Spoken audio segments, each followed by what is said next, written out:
میں مبلغ بنوں سنتوں کا، خوب چرچا کروں سنتوں کا، ہو کرم بہر خاک مدینہ۔ الحمدللہ رب العالمین والصلاة والسلام علی سید المرسلین، اما بعد فاعوذ باللہ من الشیطان الرجیم، بسم اللہ الرحمن الرحیم۔ الصلاة والسلام علیک یا رسول اللہ وعلی آلک واصحابک یا حبیب اللہ۔ الصلاة والسلام علیک یا نبی اللہ وعلی آلک واصحابک یا نور اللہ۔ فرمان مصطفیٰ صلی اللہ تعالی علیہ وآلہ وسلم ہے کہ حضرت سیدنا ابی بن کعب رضی اللہ تعالی عنہ نے بارگاہ رسالت صلی اللہ تعالی علیہ وسلم میں عرض کی، فرائض وغیرہ کے علاوہ میں اپنا سارا وقت درود خوانی میں صرف کروں گا۔ تو سرکار مدینہ صلی اللہ تعالی علیہ وسلم نے ارشاد فرمایا، یہ تمہاری فکروں کو دور کرنے کے لیے کافی اور تمہارے گناہوں کے لیے کفارہ ہو جائے گا۔ صلو علی الحبیب صلی اللہ تعالی۔ فیض رضا جاری رہے گا، فیض رضا جاری رہے گا، فیض رضا جاری رہے گا، انشاءاللہ ساری رہے گا۔ تو نے باطل کو مٹایا اے امام محمد رضا، تو نے باطل کو مٹایا اے امام محمد رضا، دین کا ڈنکا بجایا اے امام محمد رضا، فیض رضا جاری رہے گا، فیض رضا جاری رہے گا۔ صلو علی الحبیب صلی اللہ تعالی علیہ۔ میٹھے میٹھے اور پیارے پیارے اسلامی بھائیوں اور مدنی چینل کے ناظرین، کہہ سکتے ہیں کہ شاید میں نے شروع میں ہی اعلیٰ حضرت امام اہل سنت کا ایک تعارف پیش کر دیا کہ یہ کیا تھے، اور جیسے ہمارا آج کا موضوع ہے کہ عاشق اعلیٰ حضرت کو کیسا ہونا چاہیے، مگر اس سے پہلے ایک سوال پیدا ہوتا ہے کہ آخر اعلیٰ حضرت عشق کیوں ہونا چاہیے؟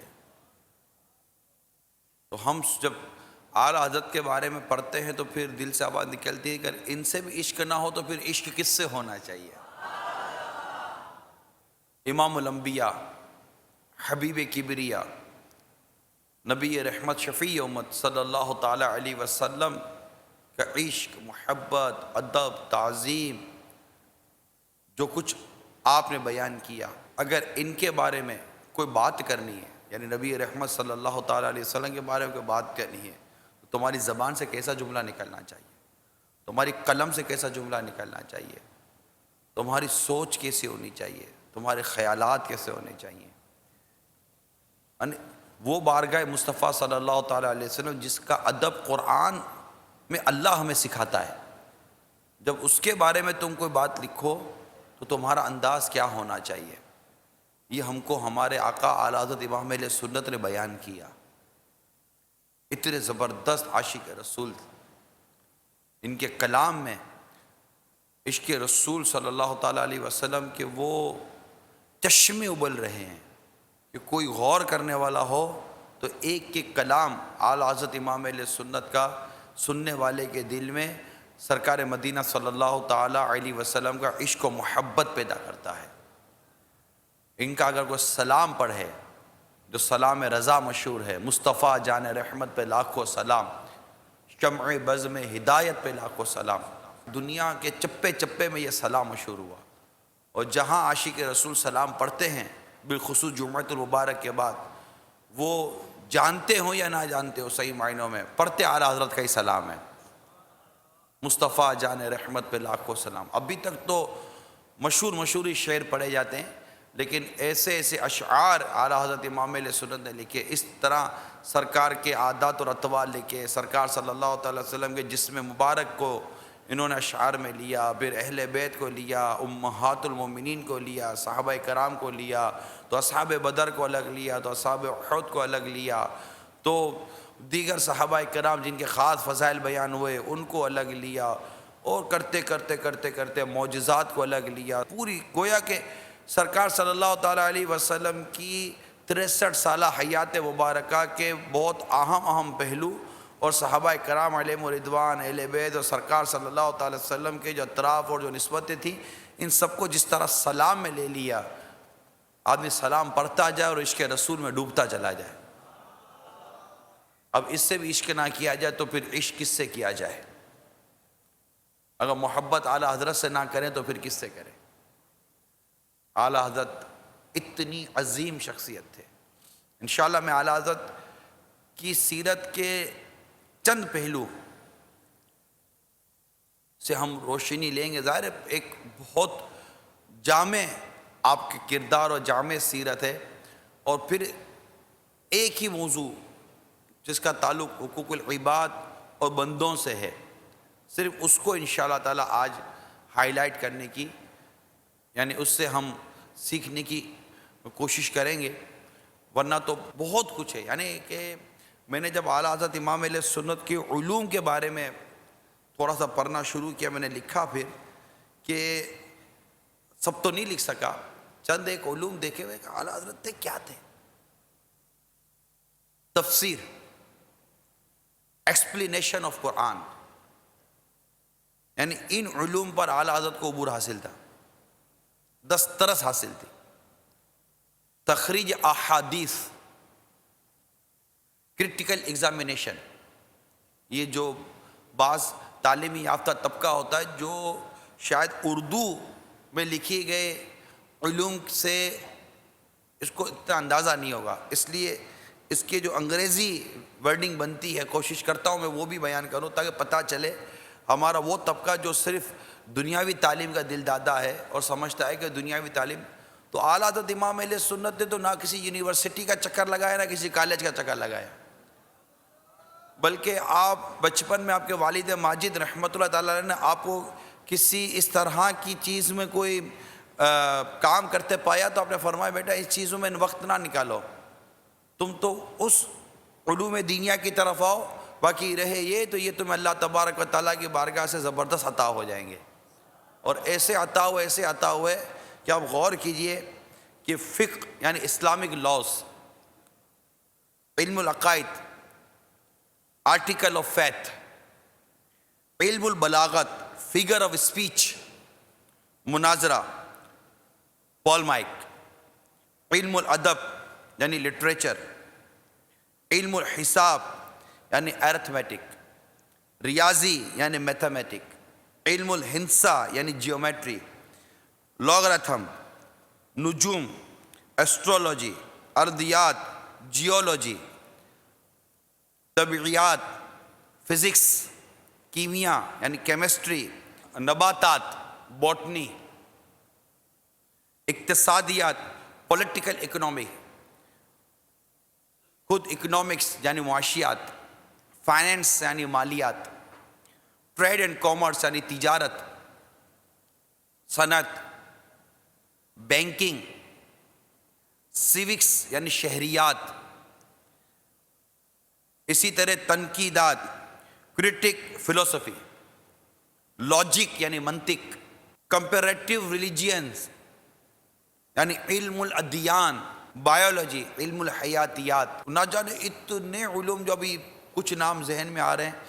ان علوم پر جو اعلیٰ حضرت امام علیہ سنت کو دسترس حاصل تھی، اور فتاوی رضویہ کا مطالعہ کرنے والے کو، جو امیر علیہ سنت بار بار فرماتے نا کہ فتاوی رضویہ کا مطالعہ، یعنی کہ مشہور ایک سائنسدان ابن الہیثم آپ نے نام سنا ہوگا، ابو علی سینا آپ نے نام سنا ہوگا، عمر بن خیام آپ نے نام سنا ہوگا، ایسے بڑے سائنٹسٹ گزرے ہیں، اور ایک سے ایک مسلمان سائنٹسٹ گزرے ہیں. ان کے بڑے نام جب پڑھے گئے اور جب ان کی تحقیقات کو سامنے رکھا گیا اور دوسری طرف اعلیٰ حضرت کی تحقیقات کو رکھا گیا، پھر فقہ کے اندر جب اعلیٰ حضرت کو دیکھا گیا، پھر امام اعظم کے مقام و مرتبے کو دیکھا گیا، خود غوث اعظم علیہ رحمۃ اللہ کرم کے جو فیوزات و برکات ہیں جب ان کو دیکھا گیا، پھر ان کا فیضان جو اعلیٰ حضرت امام اہل سنت پہ تھا جب اس کو دیکھا گیا، تو ایک شخص کے اندر اتنوں کی جھلک نظر آتی ہے کہ اس کو کس بزرگ اور کس شخصیت سے منسوب کیا جائے. اتنی ہما جہت شخصیت میرے آقا اعلیٰ حضرت امام اہل سنت کی تھی. یعنی بہت کم ایسے لوگ پیدا ہوتے ہیں، اتنی صلاحیتیں، اتنی قابلیتیں میرے آقا اعلیٰ حضرت امام اہل سنت کو اللہ تبارک و تعالیٰ نے عطا فرمائی. صلاحیتوں کا اور قابلیتوں کے ہونے سے بسا اوقات انسان میں تکبر، غرور اور بہت سارے ایسے عناصر ظاہر ہو جانے کے بعض اوقات خدشے ہوتے ہیں. لیکن میرے آقا اعلیٰ حضرت امام علیہ سنت کا قربان جائیے کہ آپ جس قدر بہت بڑے عالم، محقق اور ریسرچ تھے، اسی قدر آپ کو اللہ تعالیٰ نے تواضع، انکساری اور عاجزی عطا فرمائی. غریبوں کی دعوت قبول کرتے، بچوں کی دعوت قبول فرما لیتے، جس کے بڑے طویل واقعات ہیں. میرا موضوع اس وقت یہ نہیں ہے نا، بڑے طویل آپ کے واقعات ہیں کہ کس طرح آپ نے مطلب کہ دعوتوں کو قبول کیا، کس طرح آپ عاجزی، انکساری کے پیکر تھے. یعنی ایک جھلک اس واقعے سے غور کیجئے کہ ایک چیز آپ نے منگوائی، وہ آنے میں تاخیر ہو گئی، تو جو خادم تھا، بچہ تھا، آپ نے مطلب یوں کہتے ہیں نا اتنی دیر لگا دی اور اس کو یوں ہلکا سا چپت مار دیا، بات آئی گئی ہو گئی. اب شام کو خیال آیا کہ یہ میں نے کیا کر دیا، ایک بچے کو میں نے چپت لگا دی. اس کو بلایا اور فرمایا کہ بیٹا وہ قصور تو آپ کا تو تھا نہیں، قصور تو اس کا تھا جس نے آپ کو دیر سے بھیجا تھا، آپ کا قصور کیا تھا؟ تو اب آپ ایک کام کریں کہ اب آپ مجھے سر پر تھپڑ ماریں. اب وہ بچہ تھا، وہ تو کام کیا، بولا حضور یہ کیسے ہو سکتا ہے؟ کہا نہیں. کہا میں نے معاف کیا آپ کو. کہا بیٹا آپ تو نابالغ ہو، تو معاف بھی نہیں کر سکتے ہو، اور مجھے بس اب آپ کو سر پر چپت مارنے پڑے. دیگر خادمین اور سب جمع ہو گئے، لیکن اعلیٰ حضرت اپنی دھن میں تھے. یہ ان کا کردار دیکھیے، حتیٰ کہ اس نے تو کیا ہاتھ اٹھانا تھا، اعلیٰ حضرت اس کا ہاتھ پکڑا، خود اپنے سر پر مارنا شروع کر دیا، اور ایک باکس منگایا، اس میں سے کچھ رقم لی اور اس کو دی. یعنی کسی صورت اس کو راضی اور خوش کرنے کی کوشش کی. میرے آقا اعلیٰ حضرت امام علیہ سنت ہے.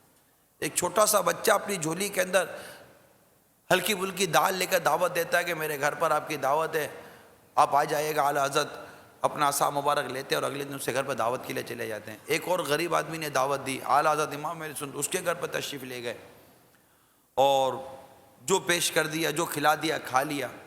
خود بھی اپنے طور پر بھی اسی طرح کا ان کا انداز تھا، اور بڑے مطلب کہ ملنسار، پھر نماز با جماعت کے پابند. تمام نمازیں مسجد میں با جماعت ادا کرنا یہ اعلیٰ حضرت امام علیہ سنت کے کردار کا اہم ترین حصہ ہے. شام کو مسجد کے باہر ہی ایک جگہ پر جیسے بیٹھتے، لوگ جمع ہوتے اور علم دین سیکھنے سکھانے کا سلسلہ جاری رہتا. مولود شریف جب اپنی وہ پیر خانے کی طرف آپ جاتے اور وہاں مولود پڑھنا ہوتا تو باقاعدہ اعلیٰ حضرت کی عاجزی انکساری کے باب میں اس کو لکھا گیا کہ آپ پورا بیان دیکھ کر کیا کرتے تھے. جو آپ کے والد ماجد نے جو مولود شریف لکھا تھا پورا اول تاخیر دیکھ کر بیان کرتے تھے. عام آدمی بھی دیکھ کر بیان نہیں کرتا. ایسی مطلب اعلیٰ حضرت امام علیہ سنت کی سیرت مبارکہ تھی. یعنی یہ میں اس لیے عرض کر رہا ہوں تاکہ ہمارے دل میں اعلیٰ حضرت امام علیہ سنت کی عظمت پیدا ہو اور آپ کا مقام و مرتبہ مزید ہمارے سامنے اجاگر ہو کہ اعلیٰ حضرت اس قدر عظیم شخصیت تھے. یعنی آپ عشق رسول کے حوالے سے، سادات کرام کے حوالے سے اور دیگر بچوں کے حوالے سے، گھر کے حوالے سے، اولاد کے حوالے سے، فیملی کے حوالے سے، تقوی کے حوالے سے، پرہیزگاری کے حوالے سے بہت سارے میٹرز ایسے تھے اور بڑی باریکی نکال کر اعلیٰ حضرت نے بتائی ہے کہ یہ چیزیں اس کی باریکی کی طرف جاتے تھے. مثال کے طور پر فتاوی رضویہ جلد 23 میرے ہاتھ میں، اس کے صفحہ نمبر 712 سے اگر ہم دیکھتے ہیں تو اعلیٰ حضرت امام اہل سنت سے تو ایک نارمل سوال پوچھا گیا کہ ایک شخص ہے جو مولود پڑھتا ہے پیسے لیتا ہے کیونکہ وہ نعت خانے کی اجرت تو جائز نہیں ہے، تو اعلیٰ حضرت امام اہل سنت اس معاملے میں کہ وہ تھا اور عام سڑک پر بازار میں فرش ہو کر اس نے کتاب پڑھی اور یوں اس میں فلاں کے بھی پیسے شامل تھے، فلاں کے پیسے شامل تھے، تو اس کا یوں پڑھنا کیسا؟ اب اعلیٰ حضرت نے جب جواب لکھنا شروع کیا نا، اعلیٰ حضرت کی باریکی دیکھیے، حساسیت دیکھیے. جب اعلیٰ حضرت امام اہل سنت نے جواب لکھنا شروع کیا تو اس میں لکھتے ہیں کہ اس میں دوسرا امر، وہ امر ناجائز کیا کہ اس مجلس میں یہ تھا کہ عام سڑک پر خصوصاً بازار میں جہاں آمد و رفت کی زیادہ کثرت رہتی ہے، فرش کر کے، یعنی کہ وہاں جیسے یہ منچ وغیرہ عموماً لگاتے نا، فرش کر کے کتاب پڑھنا کہ یہ حقوق کی عامہ میں دست اندازی ہوئی. شریعت میں تو اسی لحاظ سے راستے میں نماز پڑھنی بھی مکروہ ہوئی، نہ کہ بازار کی سڑک پر مجلس. اب سوال کیا تھا؟ سوال میں اس نے یہ پوچھا بھی نہیں تھا کہ اس کا یوں بازار میں سڑک پر فرش کر کے یعنی کہ منچ وغیرہ لگا کر یا اس طرح بچھا کر اس کا یہ پڑھنا درست تھا یا نہیں تھا. وہاں تو پیسے اور کچھ اور معاملات تھے. مگر اعلیٰ حضرت امام اہل سنت کی آپ نظر دیکھیے کہ آقا اعلیٰ حضرت امام اہل سنت نے اس سوال میں سے ایک اور مسئلہ نکالا. اس کا یوں بیچ سڑک پر بیٹھ کر، وہ بھی بازار میں سڑک پر بیٹھ کر اس طرح پڑھنا، یہ حقوق عامہ میں دست اندازی ہے اور یہ ناجائز فرمایا اعلیٰ حضرت امام اہل سنت نے. تو اسی لحاظ سے راستے میں نماز پڑھنی بھی مکروہ ہوئی، نہ کہ بازار کی سڑک پر مجلس. پھر اعلیٰ حضرت امام اہل سنت نے جزیہ نقل کیا کہ راستے میں نماز پڑھنا مکروہ ہے کیونکہ راستہ اس کام کے لیے نہیں، اس کام کا کرنا لوگوں کے گزرنے کے حق کو متاثر کرتا ہے. اب صرف اس ایک عنوان پر ہی اگر ہم چلتے چلے جائیں، یعنی حقوق عامہ، اس لفظ کو اعلیٰ حضرت امام اہل سنت نے ہم کو عطا کیا. حقوق عامہ کا لفظ جانتا کون تھا؟ حقوق العباد سنا تھا، حقوق اللہ سنا تھا ہم نے. یہ حقوق عامہ کیا ہوتا ہے؟ تو حقوق عامہ یعنی عام حقوق، ایون کہ جانوروں کے نکلنے کے بھی حقوق ہیں. تو اب عاشق اعلیٰ حضرت کو کیسا ہونا چاہیے یہ بتائیے، بتائیے. عاشق اعلیٰ حضرت کو اعلیٰ حضرت کے اس فتوے پر عمل کرنے والا ہونا چاہیے.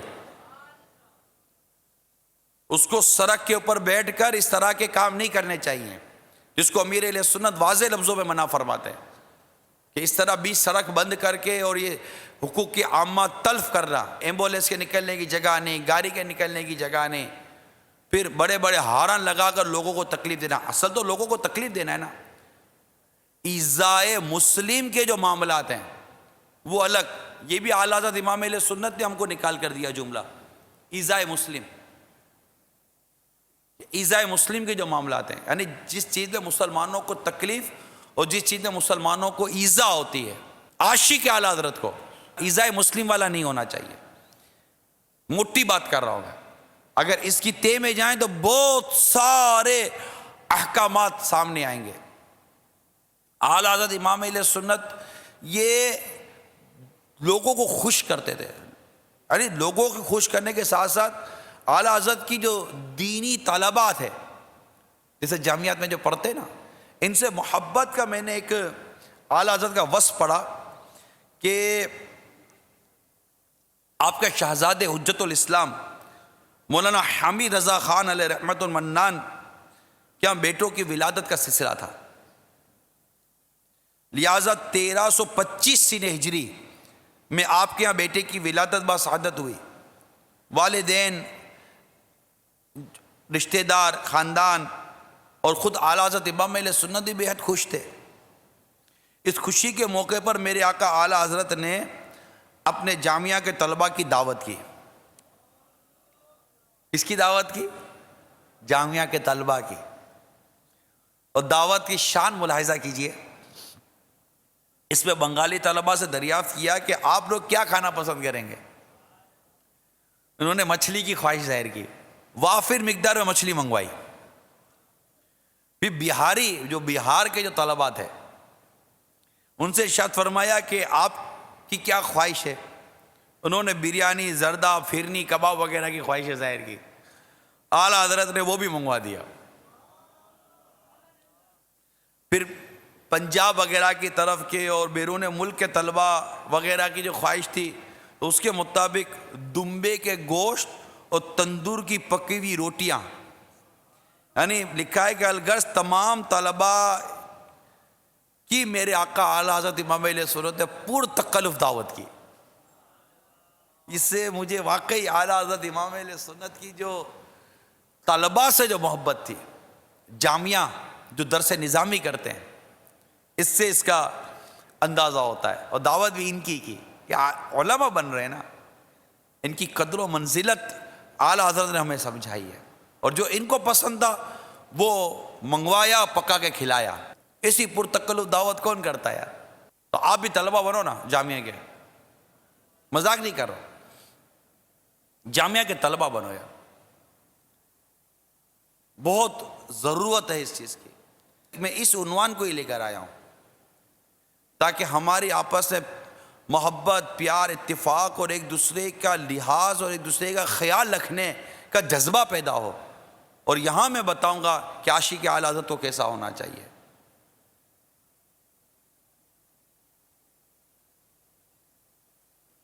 چلے اس عنوان کو بھی لے لیتے کہ میرے آقا اعلیٰ حضرت امام اہل سنت تو 14 سال کے بھی نہیں ہوئے تھے اور آپ نے فتویٰ دے دیا. کیا ہماری خواہش یہ ہونی چاہیے کہ میرا بیٹا بھی عالم بنے، مفتی بنے؟ خود ہماری خواہش یہ ہونی چاہیے کہ میں بھی عالم بنوں، مفتی بنوں. فرض علوم، یہ فرض علوم یہ بھی اعلیٰ حضرت نے سکھائے ہیں. فرض علوم، نیت، علم النیت، فرض علوم اور اس طرح کی اتنی اصطلاحات اس وقت دعوت اسلامی میں رائج ہیں، اور اتنے مطلب کہ موضوعات جو دعوت اسلامی میں رائج ہیں، یہ اعلیٰ حضرت امام اہل سنت کے فتاوی رضویہ کے مطالعے سے امیر اہل سنت نے نکالے ہیں. یعنی امیر سنت کے خود فتاوی رضویہ کا مطالعہ زبردست ہے. یہ جیسے میں نے ابھی آپ کو وہ بیان کیا نا کہ وہ فرش کر کے اور اس طرح جو اس نے حقوق عامہ تلف کے، یہ باپا سے بہت پہلے سنا تھا. میں ایک حکایت کر رہا ہوں آپ کو. اب باپا سے بہت پہلے سنا تھا، اب میں ڈھونڈ رہا تھا، مجھے مل نہیں رہا تھا. میں نے کہا یار یہ باپا کے پاس سے ملے گا. تو صبح فجر کے بعد میں باپا کے پاس آیا. بابا وہ آپ نے وہ الحمدللہ لکھ کر عرض کی کہ وہ کیونکہ عموماً باپا کا کفل مدینہ ہوتا ہے، پسند اسی بات کو کرتے ہیں کہ کوئی بھی کام کی بات کریں تو لکھ کر لیجئے. تو لکھ کر عرض کر دی کہ وہ جو بیان کیا تھا آپ نے ایک مولود فرش کر کے اور حقوق عامہ کا جو مسئلہ تھا، کچھ دیر آپ نے تلاش کیا، پھر فرمایا کہ یہ 23ویں جلد صفحہ نمبر، وہ بھی اشارے سے 23ویں جلد اور صفحہ نمبر یہ ہے، اس پر یہ بات لکھی ہوئی ہے. تو اپنے کو مل گئی. تو اعلیٰ حضرت کا پتہ لینا ہے تو عاشق اعلیٰ حضرت سے مل جاتا ہے. تو یوں ایک حکایت ہو گئی. اور اس میں بھی ہمارے لیے سیکھنے کا تھا کہ امیر اہل سنت کا فتاوی رضویہ کا مطالعہ کیسا زبردست ہے. اور پھر اس کے ساتھ ایک احتیاط آپ کی پتہ چلی کہ پڑھ کر لکھ لیجئے. جب بھی مطالعہ کرتے ہیں پڑھ کر کہیں ایک طرف لکھ لیجئے کہ یہ میں نے یہاں لکھا، کوئی ڈائری بنا لیجئے تاکہ مطلب کہ وہ چیز محفوظ ہوتی چلی جائے. بلکہ اللہ توفیق دے تو الگ الگ میں آپ کو مشورہ دے رہا ہوں، اس سے پہلے بھی یہ مشورہ دے چکا ہوں، کوئی نہ کوئی تو عمل کرے گا اللہ نے چاہا تو. مجھے یہ مشورہ بھی امیر اہل سنت نے دیا تھا الحمدللہ عز و جل. اللہ کی کروڑ رحمت سے حتی الامکان میرا اس مشورے پر آج تک عمل ہے. برسوں پہلے مشورہ دیا تھا آپ نے، بلکہ ایک کاپی دی تھی، چھوٹی سی کاپی دی تھی تحفے میں، اور قلم دی تھی، غوثیہ قلم. یہ بھی حکایت کر رہا ہوں تاکہ ہمارا ذہن بنے. غوثیہ قلم اور ایک کاپی تحفے میں دی تھی. کاپی پہ بھی لکھ کر دیا تھا سوغات کر کے کہ، اور اس یہ اپنی خواہش ظاہر کی تھی کہ اس طرح فتاوی رضویہ دیگر کا اگر مطالعہ کریں تو مدنی پھول کر کے ایک کاپی بنا لیں تاکہ اس کے مدنی پھول اس میں لکھنا شروع کریں. تو الحمدللہ عز و جل وہ کاپی آج تک ہے، اس پہ بھی لکھی ہوئی چیزیں.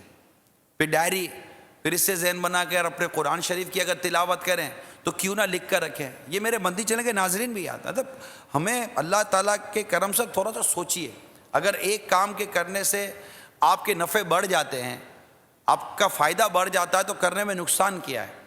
یہ ایک ڈائری ہے, مثال دے رہا ہوں. الحمدللہ عز وجل اس ڈائری میں بھی اشارات ہیں, اس ڈائری میں بھی اس طرح کی چیزیں ہیں. آپ نہیں دیکھتے امیر سنت کی ڈائریاں ہیں, اور نکال کر ہمیں دکھاتے کہ اس میں میں نے یہ لکھا تھا, اس میں نے یہ لکھا تھا. بعض اصول بہت خوبصورت اصول ہوتے ہیں, وہ اصولوں کو امیر سنت الگ لکھ لیتے ہیں, یاد رہتے ہیں. مفسر شیخ حکیم الامت مفتی احمد یار خان علیہ رحمت الحنان کی میراث, اس کی اتنی زبردست فہرست امیر سنت کی تیار ہے. تو یہ ایک صرف ترغیب کے لیے عرض کر رہا ہوں, اور میں اپنا ذاتی عمل بھی نہیں عرض کر رہا, میں تو امیر سنت کا ایک عمل عرض کر رہا ہوں جس سے مجھے میری ذات کو فائدہ ہوا. اور حدیث پاک میں ہے خیر الناس من ينفع الناس, تم میں سے بہتر انسان ہوئے جو دوسروں کو نفع پہنچائے. تو جو نفع مجھے امیر سنت کی ذات سے ملا ہے, میں وہ چاہ رہا ہوں وہ نفع آپ تک بھی پہنچے.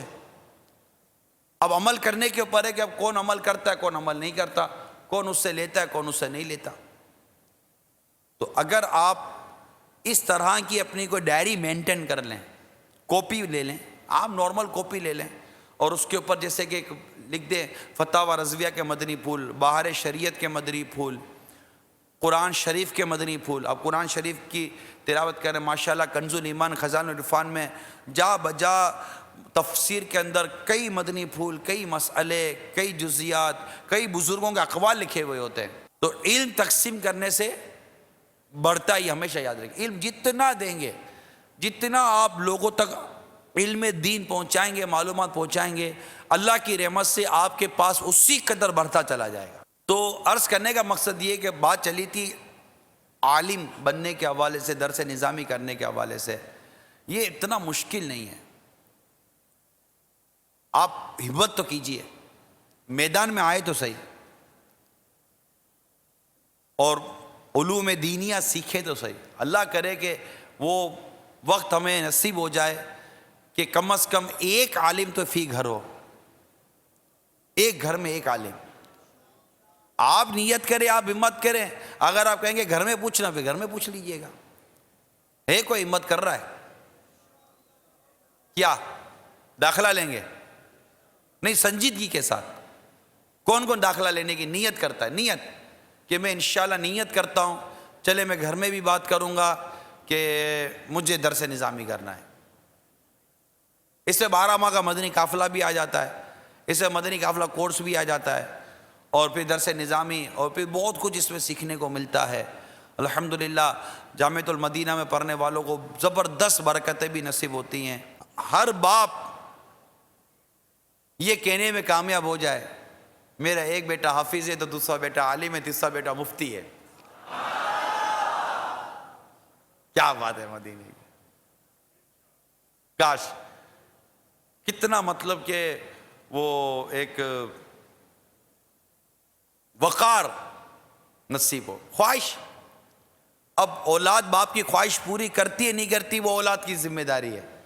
کم از کم ہم تمنا تو رکھیں کہ میرا بیٹا عالم ہوتا, میرا بیٹا حافظ ہوتا, اور حافظ بھی عالم دین, قرآن کے حلال کو حلال اور حرام کو حرام سمجھنے والا, فی سبیل اللہ تراویح سنانے والا, مصلی سنانے والا. کاش فی سبیل اللہ درس نظامی کروانے والا. خواہشیں ہونے میں کیا حرج ہے, تمنائیں ہونے میں کیا حرج ہے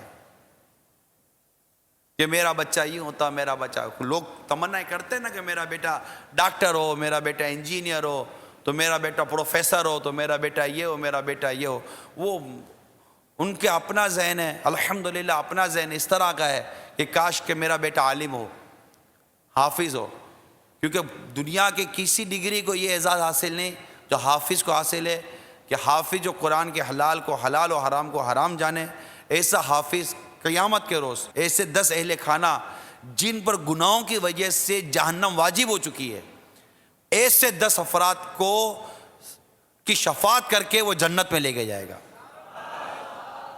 بہت بڑا مطلب کہ وہ ایک لوگوں کا مجمع ہو, اور ایک بہت بڑی شخصیت ہو اور وہ اس میں کسی کے بیٹے کے باپ کو بلائے اور سب کے بیچ میں اسٹیج پر بلائے اور بلا کر جیسے اس کو دے کہ جناب تمہارے بیٹے نے یہ کیا، تو وہ کیسا مطلب کہ پھولے نہیں سمائے گا؟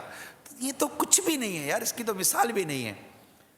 اس پر سوچو کہ جب اللہ تعالیٰ قیامت کے روز حافظ کے باپ کو عزت کا تاج عطا کیا جائے قیامت کے روز اہل محشر کے سامنے، اس خوشی کو آپ محسوس نہیں کرتے یار؟ قیامت کی وہ خوشی، قیامت کا وہ اعزاز جو اللہ کی رحمت سے نصیب ہو۔ یہ تو اعلیٰ حضرت کے فیضان کے صدقے میں آپ کا ذہن بنانے کی کوشش کر رہا ہوں۔ ہزاروں اسلامی بھائی عالم بن رہے ہیں الحمدللہ عز و جل، ایسا نہیں کہ عالم نہیں بن رہے۔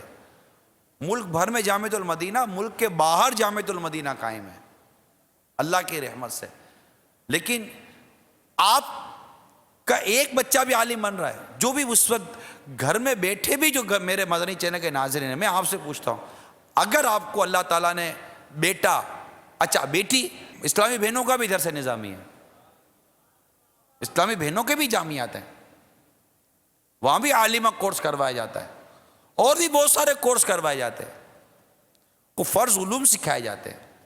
یعنی ہماری اولاد کیا کر رہی ہے؟ اعلیٰ حضرت امام اہل سنت کو دیکھیے کہ آپ کے والد صاحب کی بچپن سے آپ پر کوشش دیکھیے کہ علوم دنیاوی کی طرف جانے ہی نہیں دیا نا۔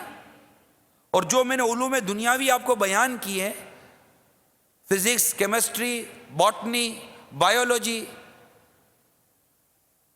میتھمیٹکس، جغرافیہ، الجبرا، اس طرح کے یہ سارے علوم تو میرے اعلیٰ حضرت کے گھر کی باندیاں تھی، باندیاں، ان کو تو یوں حل کرتے تھے میرے آقا اعلیٰ حضرت امام علیہ السلام کو، مسئلہ ہی نہیں تھا ان تمام چیزوں کے اندر یار۔ اور بس آئے تو صحیح کو بات تو کرے، اعلیٰ حضرت پھا کر کے جواب دے دیتے تھے، یوں نہیں یوں، یوں نہیں یوں، یوں نہیں یوں۔ کس یونیورسٹی میں گئے تھے، کس کالج میں گئے تھے؟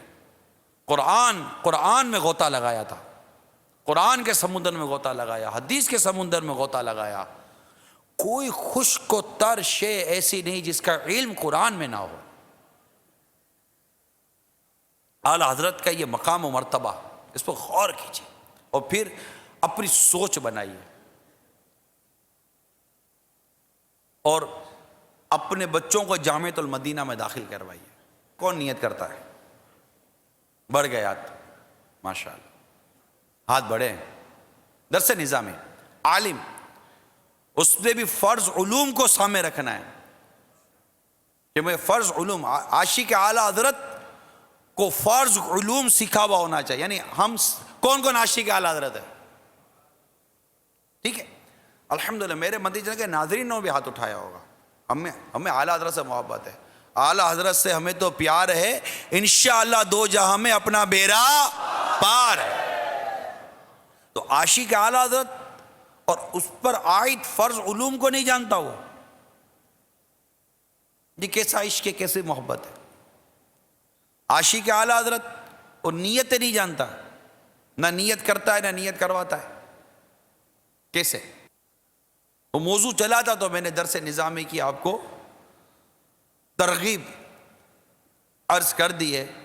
ہر ایک کو چاہیے کہ کوشش کرے، خود بھی پڑھے اور اپنی اولاد کو اللہ کرے کہ ہم عالم بعمل، عالم دین بنانے میں، یا اگر ایسے مدنی چینل پر ہمارے اسلامی بھائی یا یہاں بھی اگر بیٹھیں، آپ غور کیجئے کہ عالم کی قلم کی سیاہی شہید کے خون سے تولی جائے گی اور عالم کی قلم کی سیاہی شہید کے خون پر بھاری پڑے گی۔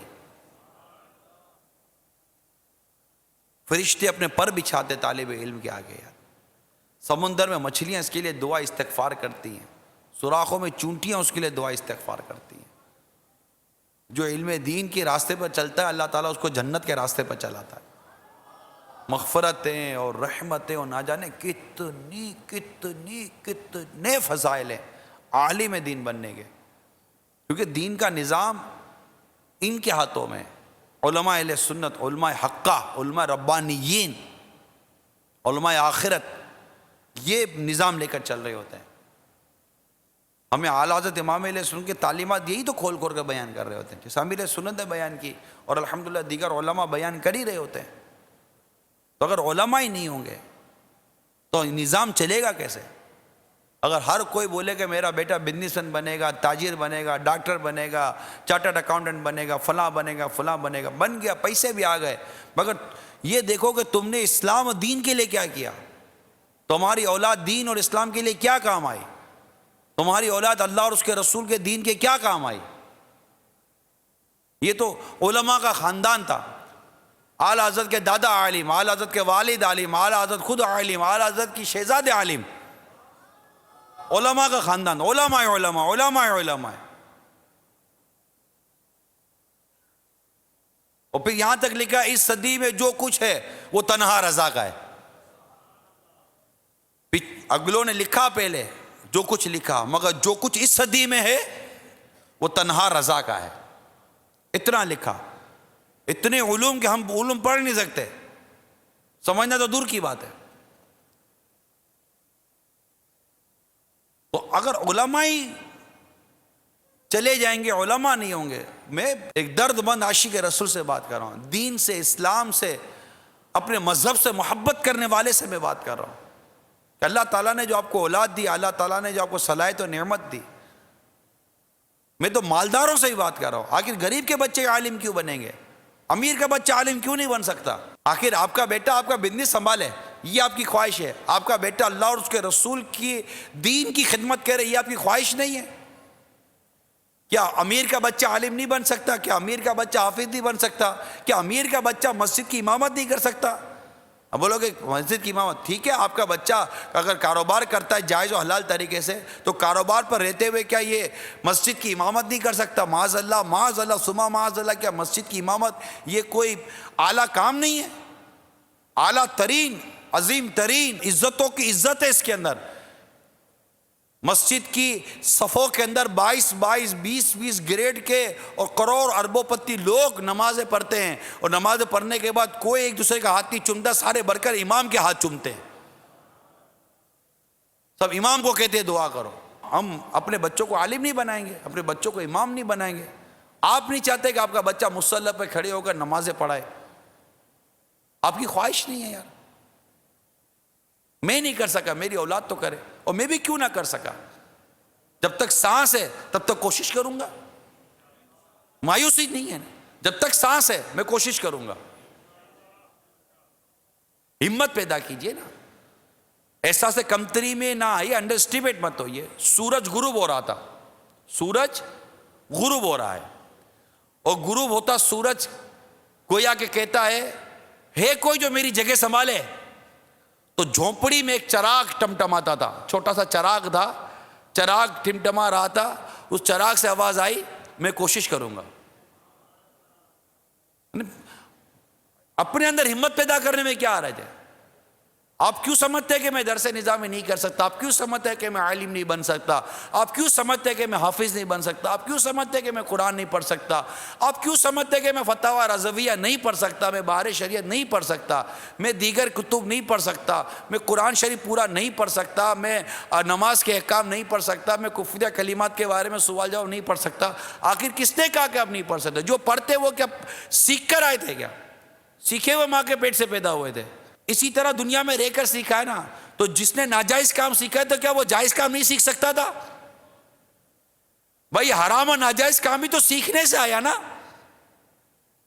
تو جب ناجائز اور حرام کام سیکھنے سے آیا تو تمہیں کیا جائز اور حلال کام سیکھنے کی توفیق نہیں نصیب ہوئی تھی کہ تم وہ سیکھتے؟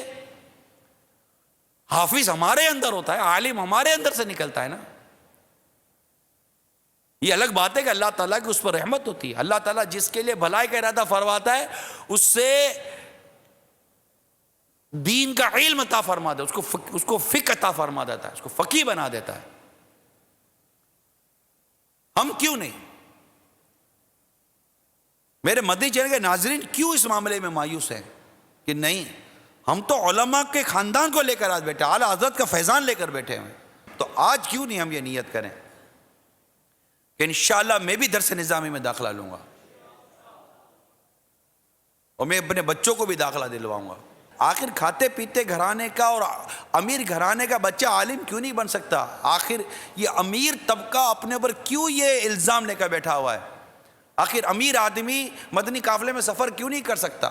یہ تو آپ سوچئے نا، اگر آپ امیر ہیں، آپ کے پاس دولت ہے، آپ کے پاس فیکٹری ہے، آپ کے پاس دکان ہے، آپ کے پاس سرمایہ ہے، تو آپ کیوں نہیں کر سکتے؟ کیا عثمان غنی رضی اللہ تعالیٰ عنہ جو اللہ کی راہ میں مال دیتے تھے، وہ تلوار لے کر سرکار کے ساتھ میدان جہاد میں نظر نہیں آتے تھے؟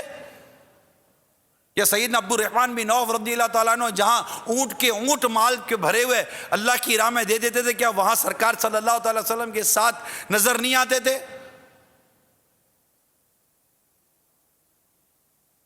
آپ تو جامع القرآن ہیں سیدنا عثمان غنی رضی اللہ تعالیٰ عنہ، بلکہ آپ تو امیر المومنین ہیں، تیسرے خلیفہ۔ کیا مالداری کم تھی سیدنا عثمان غنی رضی اللہ تعالیٰ عنہ کے پاس؟ عثمان غنی کا خزانہ تو سب کو چاہیے، عثمان غنی کا جذبہ بھی تو مانگو رضی اللہ تعالیٰ عنہ۔ ان کی طرح قربانی بھی تو دیں، ان کی طرح مال سے بے رغبتی بھی تو اختیار کریں۔ اعلیٰ حضرت امام اہل سنت یہ کھاتے پیتے، اور وہ زبردست گھرانہ تھا، وہ زبردست گھرانہ تھا، کمی نہیں تھی اعلیٰ حضرت کے پاس، امام اہل سنت رحمت اللہ تعالیٰ علیہ کے پاس۔ کتنے پیارے عالم ہیں، مطلب عالم بے بدل کہتے ہیں کہ ان کے مقابلے کا کوئی عالم نہیں ہے۔ ایسے عالم تھے، ایسے مفتی تھے، ایسے مفسر تھے۔ کیا ذہن بنا آپ کا؟ کون کون درس نظامی میں داخلہ لے گا؟ داخلہ لینے کی نیت ہو، میں انشاءاللہ داخلہ لوں گا، اللہ کی توفیق شامل آ رہی تو آگے بھی بڑھوں گا۔ عاشق اعلیٰ حضرت کو ایسا ہونا چاہیے کہ وہ آج یہ نیت کرے کہ میں انشاءاللہ تعالی اعلیٰ حضرت کا فیضان لوں گا، اور اپنے ایک بچے کو، اپنی ایک اولاد کو کم از کم، زیادہ سے سارے عالم بن جائیں، علماء بنیں۔ آپ روزگار کی پرواہ نہ کریں، روزگار کہیں بھی نہیں جاتا، روزگار کہیں نہیں۔ بھائی دنیا کے پڑھے لکھے لوگ بڑی بڑی سرٹیفکیٹ فائلیں لے لے کے گھوم رہے ہوتے، 1 روپے کی آمدنی نہیں ہے۔ دنیاوی تعلیم نے کیا نواز دیا؟ کچھ بھی تو نہیں ملا، کھا کے اڑاتے پھرتے ہیں بے روزگاری کے نام پر۔ تو آئے علماء بنتے ہیں، عالم پروڈکشن، دعوت اسلامی عالم پروڈکشن ہے، علماء بناتی ہے، اور علماء وہ جو اعلیٰ حضرت کے پیچھے چلے۔ اعلیٰ حضرت نے جو کہہ دیا خلاص آنکھ بند، اور وہ ایسا عالم ہے با عمل دعوت اسلامی بناتی ہے جو ٹنا ٹن کٹر اعلیٰ حضرت والا، بس کٹر اعلیٰ حضرت والا۔ اعلیٰ حضرت ختم، اعلیٰ حضرت کی بات آ گئی ختم، اپنی عقل میں نہیں آتی، اپنی عقل کا علاج کرو۔ اعلیٰ حضرت مدینہ مدینہ ہے۔ اعلیٰ حضرت کی بات اگر آپ کی سمجھ میں نہیں آتی تو یہ سمجھ کا علاج کرو۔ اعلیٰ حضرت کی بات میں کمزوری نہیں ہے، ہماری سمجھ کی کمزوری ہے۔ بات اعلیٰ حضرت کی، کیا بات اعلیٰ حضرت کی، مصطفیٰ کا وہ لاڈلا پیارا،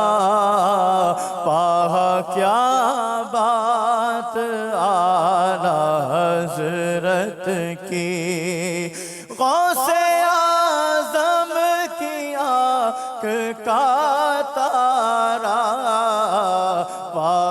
کیا بات اعلیٰ حضرت کی، سنیوں کے دلوں میں جس نے تھی شمع عشق رسول روشن کی، وہ حبیب خدا کا دیوانہ، واہ کیا بات اعلیٰ حضرت کی، واہ کیا بات اعلیٰ حضرت کی۔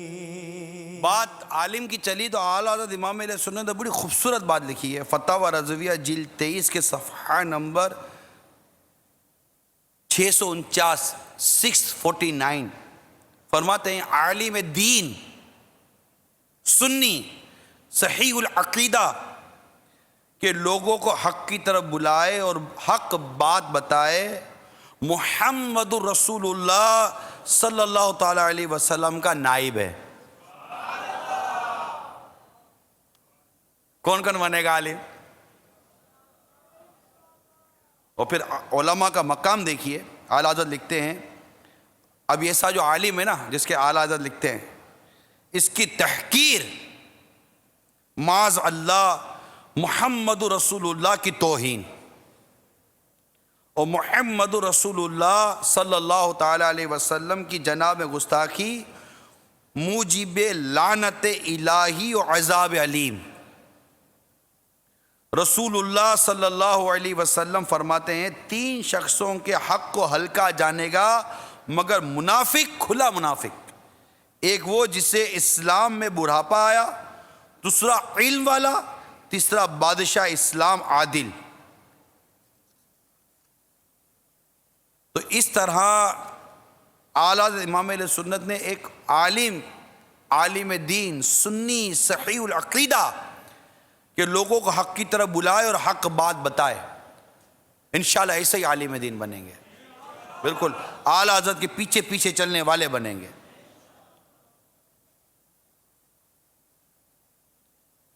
تو علماء کی شان، علماء کا مقام، اعلیٰ حضرت ایک اور مقام میں لکھتے ہیں کہ یعنی عالم کی توہین کی صورتیں اور ان کے بارے میں حکم شرعی بیان کرتے ہوئے میرے آقا اعلیٰ حضرت فرماتے ہیں اگر عالم دین کو، یہ جتنے لوگ جو سن رہے ہیں نا، یہ غور کر لیجئے کہ کیا اللہ نہ کرے اگر کسی میں یہ وصف ہے تو یہ درست نہیں ہے۔ اعلیٰ حضرت نے جو کچھ فرمایا اس پر غور کیجئے کہ اگر عالم دین کو اس لیے برا کہتا ہے کہ وہ عالم ہے، جب تو صریح کافر ہے،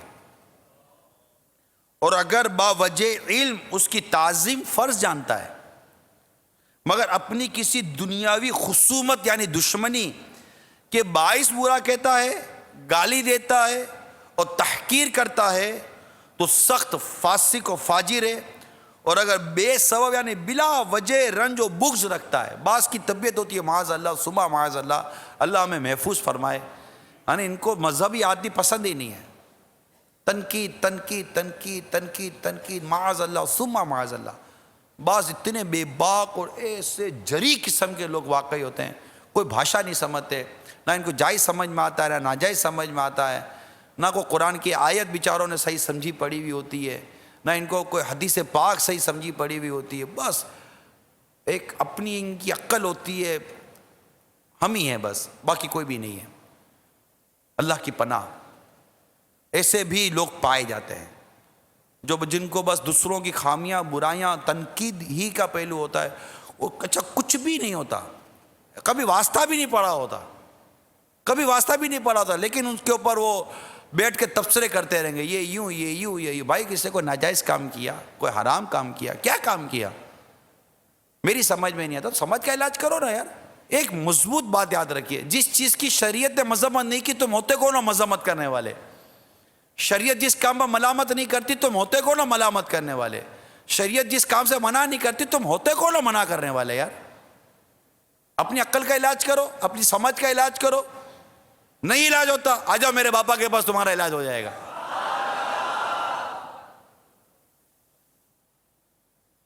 یہ انشاءاللہ ایسا اعلیٰ حضرت امام اہل سنت کے عشق و محبت کا جام پلاتے ہیں، مدینہ مدینہ کر دیتے ہیں کہ جو اعلیٰ حضرت کے عشق و محبت کا جام پیتا ہے وہ غوث پاک کا بھی دیوانہ بنتا ہے، امام اعظم کا بھی دیوانہ بنتا ہے، خلفائے راشدین کا دیوانہ بنتا ہے، تمام صحابہ کا دیوانہ بنتا ہے، امہات المومنین کی عظمت و محبت دل میں پیدا ہوتی ہے، اہل بیت کی عظمت و محبت دل میں پیدا ہوتی ہے، اور نبی پاک صلی اللہ تعالیٰ علیہ وسلم پر قربان ہونے کو جی چاہتا ہے کہ میرے ماں باپ آپ پر قربان، میرا رواں رواں میرے آقا آپ پر قربان۔ یہ ایک جان کیا ہے اگر ہوں کروڑوں۔ نہ بس ایک جان دو جہاں فدا کرو تیرے نام پہ جان فدا کرو تیرے نام پہ جان فدا نہ بس ایک جان دو جہاں فدا دو جہاں سے بھی نہیں جی بھرا دو جہاں سے بھی نہیں جی بھرا کروں کیا کروڑوں جہاں نہیں صلو علیہ وآلہ صلو علیہ وآلہ۔ یعنی عشق الہی اور عشق رسول کو اس دو شعروں سے سمجھے اعلیٰ حضرت کے، کہ اعلیٰ حضرت کو سرکار صلی اللہ تعالیٰ علیہ وسلم کے عشق و محبت اور آپ کی شفاعت و مدد پر ایسا بھروسہ ہے کہ ہے یہ امید رضا کو تیری رحمت سے شہا۔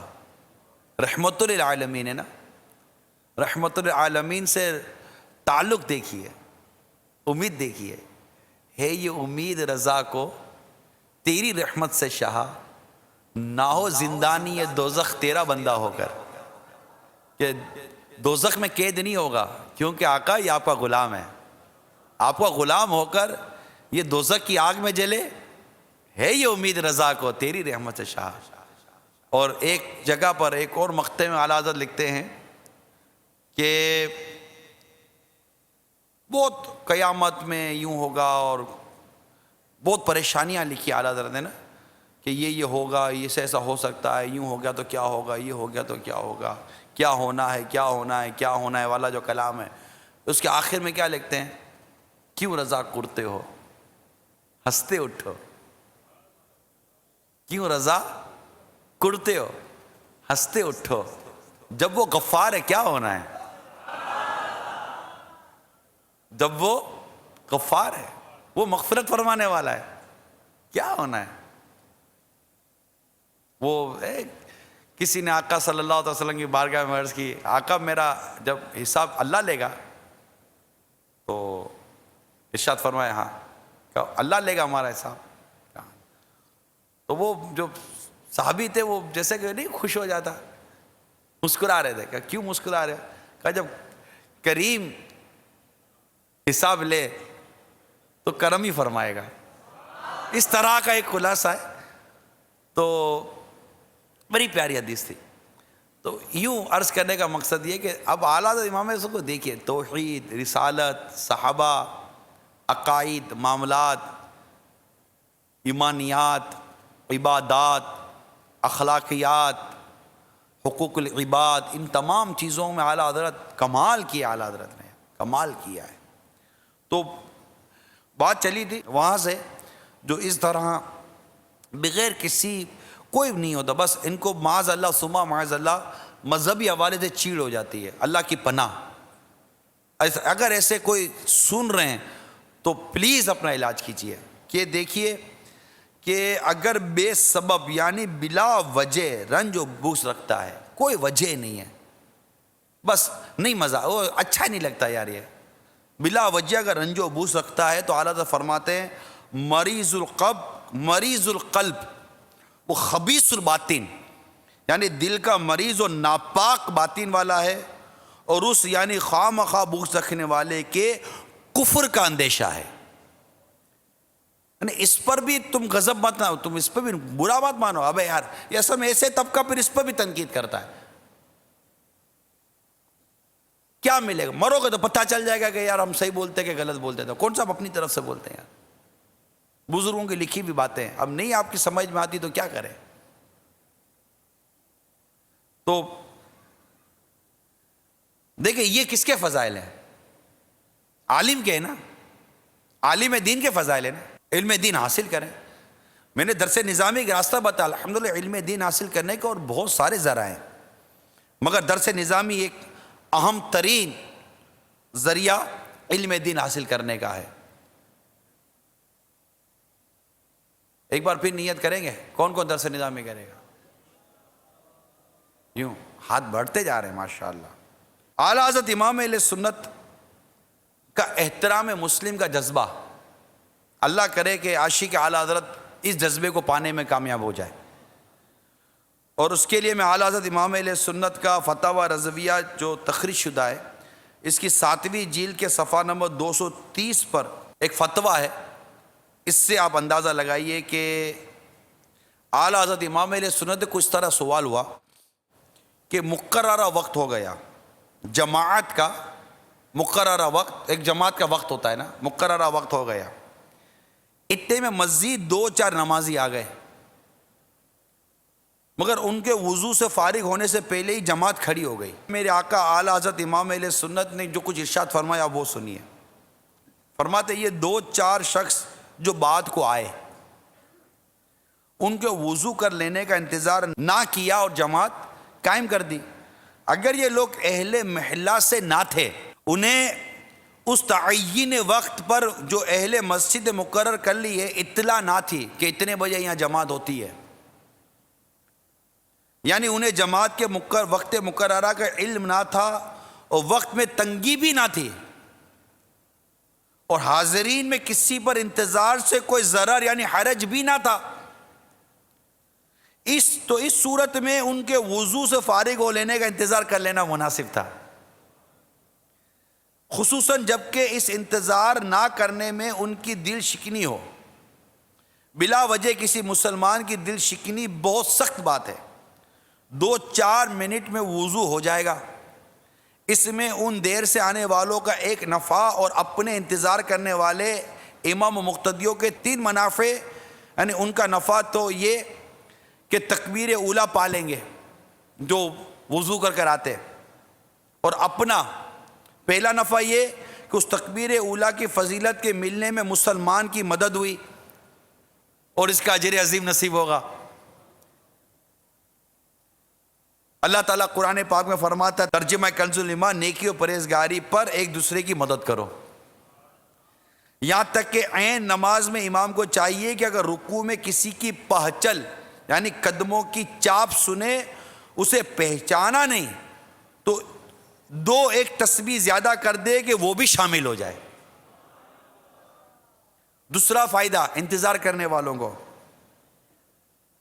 نفع کیا کہ اس رعایت یعنی انتظار سے ان مسلمانوں کا دل خوش کرنا کہ متعدد احادیث میں ہے فرائض کے بعد سب اعمال میں اللہ تعالیٰ کو زیادہ پیارا مسلمانوں کا دل خوش کرنا ہے۔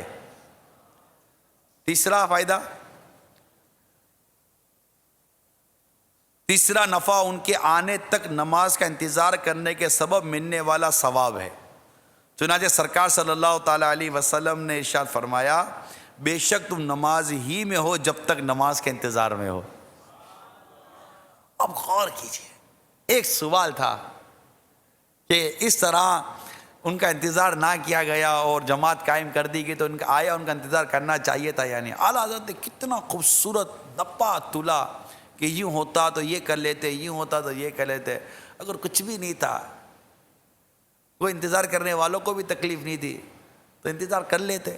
جن کا انتظار کیا گیا ان کو تکبیر اولیٰ مل جاتی اور تمہیں یہ 3 نفع، 3 عظیم اجر و ثواب کے تو مستحق بن جاتے۔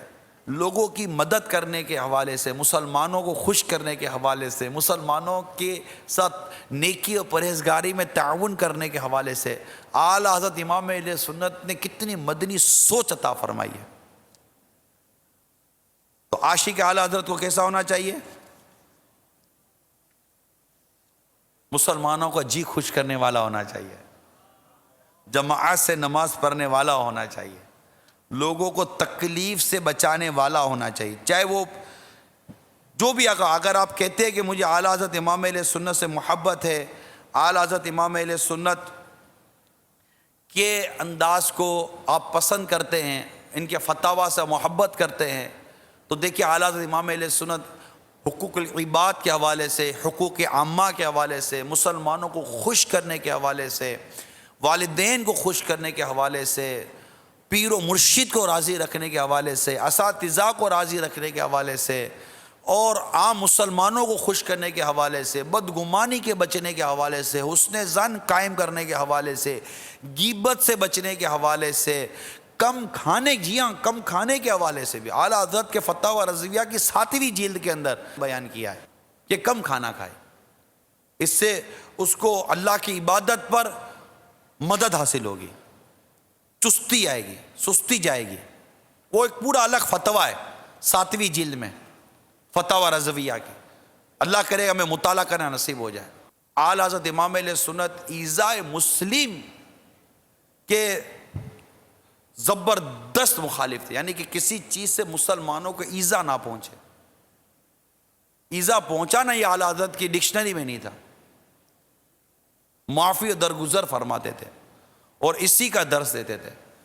اگر کوئی سوال کرتا، اس سوال کے اندر کسی مسلمان کی بدگمانی کا پہلو ہوتا تو سوال کا جواب تو عطا فرماتے، مگر ساتھ ساتھ اس کو اس کی بدگمانی پر آگاہ کرتے کہ تم نے بدگمانی کیوں کی، تم نے یہ جملہ کیوں استعمال کیا، اس سے تمہاری کیا مراد ہے، کیا چاہتے ہو، یہ پوچھ کر۔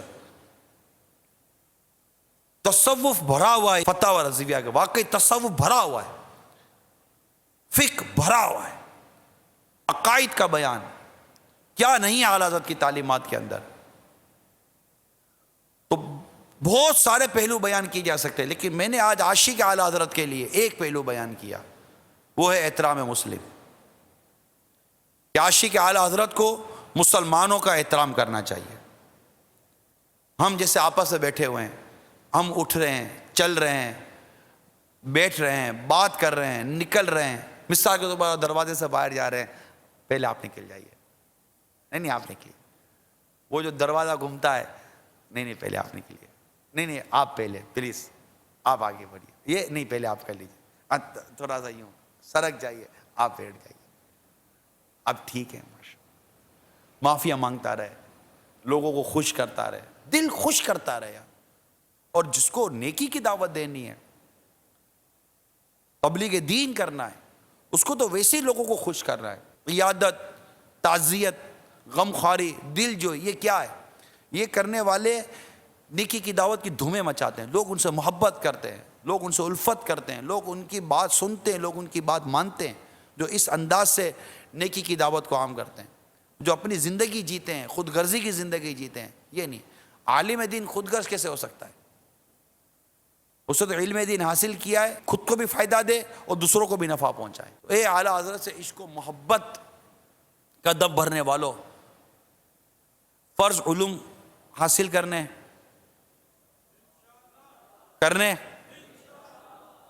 ایذاء مسلم سے بچنا ہے، غیبت میں ایذاء مسلم ہے۔ مسلمان کو اذیت ہوتی ہے نا، مجھے پتہ چلے کہ فلاں نے میری غیبت کی ہے، میری برائی بیان کی ہے میرے پیٹھ پہ، جب مجھے تکلیف ہوگی نا۔ تہمت میں ایذاء مسلم ہے، بہتان میں ایذاء مسلم ہے، کسی کو اگر آپ جھوٹ بولیں گے تو اس کو تکلیف نہیں ہوگی، ایذاء مسلم ہے۔ یعنی ایذاء مسلم کے تصور کو سامنے رکھیے، ایذاء مسلم، یعنی چلیں ایذاء مسلم کی اہمیت پر اعلیٰ حضرت امام اہل سنت کا یہ فتویٰ میں آخر میں بیان کر دیتا ہوں۔ انشاءاللہ تعالی بہت مفید ترین اعلیٰ حضرت امام اہل سنت کا یہ فتویٰ ہے ایذاء مسلم کے حوالے سے۔ صلو علی الحبیب صلی اللہ تعالی علی محمد۔ فتاوی رضویہ جلد 6 صفحہ نمبر 325 پر فرماتے اعلیٰ حضرت، یہاں تک کہ اگر 1000 آدمی کی جماعت ہے اور صبح کی نماز ہے، خوب وسیع وقت ہے، یعنی وقت میں بھی گنجائش ہے، فجر کی جماعت ہے، اور جماعت میں 999 آدمی دل سے چاہتے ہیں کہ امام بڑی بڑی سورتیں پڑھے، مگر ایک شخص بیمار یا ضعیف بوڑھا یا کسی کام کا ضرورت مند ہے کہ اس پر تطویل یعنی طوالت بار ہوگی، اس سے تکلیف پہنچے گی، تو امام کو حرام ہے کہ تطویل یعنی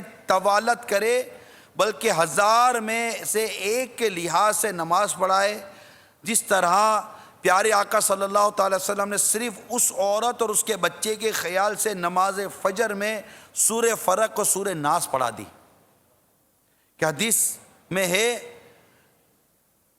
اور معاذ ابن جبل رضی اللہ تعالی عنہ پر تطویل پر سخت ناراضی فرمائی، یہاں تک کہ رخسارہ مبارک شدت جلال سے سرخ ہو گئے اور فرمایا کیا تو لوگوں کو فتنے میں ڈالنے والا ہے؟ کیا تو لوگوں کو فتنے میں ڈالنے والا ہے؟ کیا تو لوگوں کو فتنے میں ڈالنے والا ہے اے معاذ؟ تو اس طرح یہ جو نماز فجر و ظہر میں نے طوال مفصل، یعنی سورۃ حجرات سے سورۃ البروج کو طوال مفصل کہتے ہیں، اس سے پوری 2 سورتیں ہر رکعت میں سورہ فاتحہ کے بعد ایک ایک سورت پڑھنی سنت ہے۔ ایک قول کے مطابق فجر و ظہر میں سورہ فاتحہ کے علاوہ مجموعی طور پر 40 یا 50 اور دوسری روایت کے مطابق 60 سے لے کر 100 تک آیتیں پڑھی جائیں۔ البتہ کوئی مریض یا ایسا آدمی نماز میں شامل ہو جس کو جلدی ہے اور دیر ہونے کی صورت میں اس کو تکلیف ہوگی، تو ایسی صورت میں تکلیف دہ حد تک طویل قرات کرنا حرام ہے۔ یہ اعلیٰ حضرت امام اہل سنت کے فتوے کی وضاحت امیل سنت اپنے اس انداز سے کی ہے۔ تو آپ دیکھیے کہ کس طرح قرات کے معاملے میں بھی ایذاء مسلم، یعنی نماز میں ایذاء مسلم، کہ سرکار صلی اللہ علیہ وسلم کی حدیث ہم نے ابھی سنی، جس کا خلاصہ یہی ہے کہ آپ نماز پڑھا رہے تھے اور کسی بچے کے رونے کی آواز آئی تو سرکار صلی اللہ تعالیٰ علیہ وسلم نے نماز مختصر کر دی نا، سورہ فلق اور سورہ ناس فجر کی نمازیں پڑھا دی، کہ چونکہ اس کی والدہ پیچھے نماز پڑھ رہی ہوگی تو یہ جلدی جائے اور اس کے بچے کا خیال رکھے۔ اس وقت عورتیں جماعت سے نماز پڑھتی تھی، اس کے بعد ممانعت ہو گئی عورتوں کے لیے فاروق اعظم رضی اللہ تعالیٰ عنہ کے دور خلافت میں۔ تو یہ سمجھانے کی ضرورت ہے، ایذاء مسلم، ایذاء مسلم یعنی مسلمان کو ایذا دینا، مسلمان کو تکلیف دینا، یعنی مسلمان کون؟ جس کی زبان و ہاتھ سے دوسرا مسلمان محفوظ ہو۔ اس وقت اس دور فتن میں آپ غور کیجئے کہ میں نے اعلیٰ حضرت کی مبارک سیرت سے کون سا موضوع لیا ہے، اور عاشق اعلیٰ حضرت کو اس وقت بالخصوص کس راستے کا پتہ بتایا، اعلیٰ حضرت نے جو بتایا اس کے مطابق وہ ہے احترام مسلم کا خیال رکھنا اور ایذاء مسلم سے خود کو بچانا۔ گھر کے اندر، گھر کے باہر، کاروبار کے اندر آپ کسی کو ملاوٹ والا مال دو گے، اگرچہ ملاوٹ کے دیگر احکام بھی سے، اس میں ایذاء مسلم ہے یا نہیں ہے؟ کسی کو مہنگا مال دے دو گے، اس میں ایذاء مسلم ہے یا نہیں ہے؟ اب آپ غور کرتے جائیے اور پھر اس حدیث کو سامنے رکھیے کہ مسلمان وہ جو اپنے لیے پسند کرتا ہے اپنے بھائی کے لیے بھی وہی پسند کرتا ہے۔ کوئی آپ کو اپنے لیے پسند ہے کہ کوئی آپ کو تکلیف پہنچائے، آپ کو ایذا دے، آپ کو ذلیل کرے، آپ کو گالی دے، آپ کے ساتھ بدتمیزی کرے؟ نہیں نا، اخلاقیات، حسن اخلاق۔ تو ایذاء مسلم سے، اس میں بھی اگر ایذاء مسلم آپ کیٹیگری کیجئے تو ماں باپ کو ایذا دینے کا الگ معاملہ آئے گا۔ علماء حقہ، علماء اہل سنت کو اگر ایذا پہنچائی، پیر و مرشد کو اگر ایذا پہنچائی، ایک عام اور نیک مومنین کو ایذا پہنچائی، تو اس تمام تر ایذا پہنچانے کے حوالے سے اگر ہم غور کیجئے تو ہم سے کس قدر ایذا پہنچتی ہیں، ہماری زبان سے، ہماری تحریر سے، ہماری قلم سے، ہمارے SMS سے، ہمارے ای میلز کے ذریعے اتنی ایذائیں ہوتی ہیں، اتنی ایذائیں ہوتی ہیں، ایسے ایسے جملے لکھتے ہیں، ایسے ایسے کلام لکھتے ہیں اور ایسے ایسی بدگمانیوں کے تیر داغتے ہیں، میزائل داغتے، تیر کا تو دور ہی نہیں، میزائل مارتے ہیں یار، یہ ایسا، یہ ایسا، یہ میرے ساتھ بدگمانیاں کرتے ہیں، میرے خلاف سازشیں کرتے ہیں۔ ارے تم کو کیسے پتہ چلا ہے تمہارے خلاف سازشیں کرتا ہے یار؟ اس کو بیچارے کو پتہ چلے گا کہ تم بولتے سازشیں کرتا ہے، یہ جناب عملیات کرواتا ہے، یہ جادو کرواتا ہے۔ ارے خدا کا خوف کر، تمہیں کیسے پتہ چلا ہے تم پر جادو کرواتا ہے؟ یہ نظر لگاتا ہے یار، اس نے میرے لیے یہ کر دیا، اس نے میرے لیے وہ کر دیا، اس کی وجہ سے وہ۔ کتنے ہی ایسے لوگ ہیں جن کی بیویاں، بچوں کی امی، جن کی زبان اور ہاتھ سے ایذا پا رہی ہیں۔ سوچو قیامت کے دن کیا جواب دو گے؟ تم عاشق اعلیٰ حضرت ہو، کیا عاشق اعلیٰ حضرت اپنے بچوں کی امی کو تکلیف دے گا؟ کیا عاشق اعلیٰ حضرت اپنے بچوں کو تکلیف دے گا؟ کیا عاشق اعلیٰ حضرت کیا اس طرح کاروبار یا مارکیٹ میں بیٹھ کر یا آپس میں بیٹھ کر کیا لوگوں کو ایذا پہنچائے گا؟ یعنی اعلیٰ حضرت کے فتوے تو دیکھیے ایذاء مسلم کے حوالے سے، احترام مسلم کے حوالے سے۔ صرف میں نے 2 ہی تو موضوع لیے، احترام مسلم اور ایذاء مسلم۔ مسلمانوں کا احترام کرو، احترام مسلم کا جذبہ، اور مسلمانوں کو ایذا نہ دو، ان کو تکلیف نہ پہنچاؤ، ان کو راحت پہنچاؤ، تسکین پہنچاؤ، معاف کرو، درگزر کرو. یعنی اعلیٰ حضرت امام اہل سنت نے صرف کہا نہیں ہے، آپ کا پریکٹیکل ہے کہ جب آپ کو جو اتنے مکتوب آتے تھے، اس میں بعد مکتوب میں آپ کے اوپر طعن و تشریح بھی کی جاتی تھی. اب اس میں کوئی بھی ہو، میں اعلیٰ حضرت کا مزاج بتا رہا ہوں، اعلیٰ حضرت کا مزاج بتا رہا ہوں. اب لکھنے والے جیسے بھی ہو، کوئی بھی ہو، اس میں کیا کون تھا اور کس کا کیا نظام تھا، کس کا کیا ذہن تھا، کیا نظریہ تھا، یہ ڈیٹیل نہیں ہے. لیکن میں اعلیٰ حضرت کا ذہن بتا رہا ہوں کہ جب اعلیٰ حضرت کے پاس اس طرح کے مکتوب آتے جس میں اعلیٰ حضرت کو معاذ اللہ برا بھلا کہا جاتا، اور اعلیٰ حضرت محبت کرنے والے ان کے خلاف کورٹ پہ جانے کا کہتے، تو اعلیٰ حضرت فرماتے جنہوں نے تعریفیں کی ہے پہلے میں جائیدادیں تو بانٹ دو، اس کے بعد مذمت کرنے والوں کے متعلق اپنے کیس کرتے رہیں گے. سوچ دیکھیے اعلیٰ حضرت امام اہل سنت کی مدری سوچ، کتنا بڑا دل تھا میرے اعلیٰ حضرت کا، کتنا ظرف تھا میرے آقا اعلیٰ حضرت امام اہل سنت کا. اس وقت اس پرفتن دور میں ہمیں ضرورت ہے اعلیٰ حضرت کی تعلیمات کی، اعلیٰ حضرت کے نظریات کی، چاہے وہ عقائد کا معاملہ ہو، چاہے وہ عبادات کا معاملہ ہو، خواہ وہ اخلاقیات کا معاملہ ہو، خواہ وہ کاروبار کا معاملہ ہو، نکاح کا معاملہ ہو، اولاد کی تربیت کا معاملہ ہو. اعلیٰ حضرت کے شہزادے حجت الاسلام حامد رضا خان علیہ رحمت العلان، شہزادے اعلیٰ حضرت کے. ایک اور شہزادے مفتی اعظم ہند کہلائے مصطفیٰ رضا خان علیہ رحمت الرحمان. یہ دونوں اعلیٰ حضرت کے شہزادے جن کے نام بڑے مشہور جانتے ہیں، دونوں کا مقام مرتبہ کیا. یہ دونوں اعلیٰ حضرت کی تربیت تھی، باپ کی تربیت کے دو شاہکار. خود اعلیٰ حضرت اپنے والد کی تربیت کے شاہکار، اعلیٰ حضرت کے والد ان کے والد کی تربیت کے شاہکار تھے. غور کیجئے یہ کیسا خاندان تھا، یہ کیسی تربیتیں تھی. آج اس بات کی ضرورت ہے کہ ہمیں کس طرح ہمارے بچوں کی اور ہماری اولاد کی تربیت کرنی ہے، کس طرح اسلام و سنیت کی خدمت کرنی ہے. یہ فتاوی رضویہ میں پڑھے، 29ویں جلد کے اندر اعلیٰ حضرت نے 10 مدری پھول عطا فرمائے، اسلام و سنیت کی خدمت کا طریقہ کار بیان کیا اعلیٰ حضرت نے کہ کس طرح اسلام و سنیت کی خدمت کرنی چاہیے. نیت کیا، عالم نیت کیا، سب کچھ فتاوی رضویہ، ملفوظات اعلیٰ حضرت اور اس طرح کی چیزیں پڑھے تو مدینہ مدینہ. اللہ کرے ہم اعلیٰ حضرت کو پڑھنے والے بن جائیں اور ان کی تعلیمات پر عمل کرنے والے بن جائیں، اپنی ذات پر نافذ کرنے والے بن جائیں. تو اپنے آپ کو ایذائے مسلم سے بچانے کی کون نیت کرتا ہے؟ راحت پہنچانی ہے، سمجھ رہے ہیں؟ اس پہ یقین مانیے، رکیے، ٹھہریے، تھوڑا سا سوچیے. آپ لکھ رہے ہیں، اس کو ایک بار پڑھیے کہ اگر یہ میری یہ تحریر پڑھ کر کسی کو تکلیف تو نہیں ہوگی جس کو میں دے رہا ہوں. کچھ بولنا چاہتے ہیں، تھوڑا رک جائیے. میرے اس جملے سے یار اس کو اذیت تو نہیں ہوگی، تکلیف تو نہیں ہوگی؟ پلیز، چاہے آپ کا بڑا منصب ہے یا چھوٹا منصب ہے.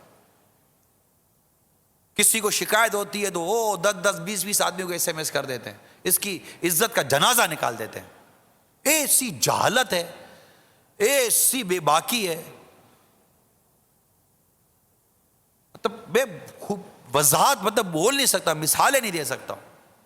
میں پریکٹیکل جانتا ہوں، پرسنلی بات کر رہا ہوں، ہوا میں فائر نہیں کر رہا ہوں یار،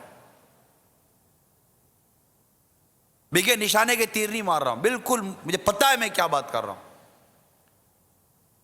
ایسی عجیب و غریب مخلوق ہے، بس ایسی عجیب و غریب طبیعت، اتنی تکلیف پہنچاتے ہیں لوگوں کی عزتوں سے، اتنا کھیلتے ہیں، اتنا کھیلتے ہیں. یعنی اگر میں نے اس ایک کی عزت سے کھیلا، اکیلا مثال دے رہا ہوں، میں ان کی عزت سے کھیلا، اب یہ کیا کریں گے؟ یہ میری عزت سے 100 کے بیچ میں کھیلیں گے. میں نے مثال طور پر مثال دینے کی لرز کر رہا، مجھے محفوظ فرمائے، اگر میں نے ان کی اکیلے کی کوئی توہین کی، تحقیر کی، ان کے ساتھ زیادتی کی، اب یہ انتقامی طور پر مجھے، میرے ساتھ، میرے کردار کے ساتھ یہ 100 آدمی کے بیچ پہ زیادتی کرتا ہے، 100 آدمی کے بیچ پہ ذلیل کرتا ہے، 100 آدمی کے بیچ پہ رسوا کرتا ہے. کیا جواب دے گا یہ قیامت کے روز؟ یار میں اس اکیلے سے معافی مانگ لوں گا، انشاءاللہ پاؤں پکڑ کے معافی مانگ لوں گا. آپ کے بچوں کی امی آپ کی تکلیف میں، آپ سوچئے، آپ اعلیٰ حضرت سے عشق و محبت کرتے ہو تو آج ہی اس بات کی نیت و پکا ارادہ کر لو کہ نہ میری زبان سے، نہ میری قلم سے، نہ میری تحریر سے، نہ میری آنکھ سے، نہ میرے ہاتھ سے، نہ میرے پیر سے کسی بھی میرے وجود کے کسی حصے سے یا میرے کسی قول و فعل سے کسی مسلمان کو کوئی تکلیف نہیں ہوگی. یہ بس ذہن بنائیے، اس غور کیجئے. ہم غور بھی نہیں کرتے، ہمیں یہ بھی تو نہیں پتا ہوتا کہ میں تکلیف دے رہا ہوں. یقین مانیے یہ بھی نہیں ہے سب، میں تکلیف دے رہا ہوں، میں اذیت دے رہا ہوں. میرا یہ جملہ اس کے دل، گردے، پھیپڑے، جگر وگر سب کو توڑ پھوڑ کر کچوبر بنا کر رکھ دیا اس نے.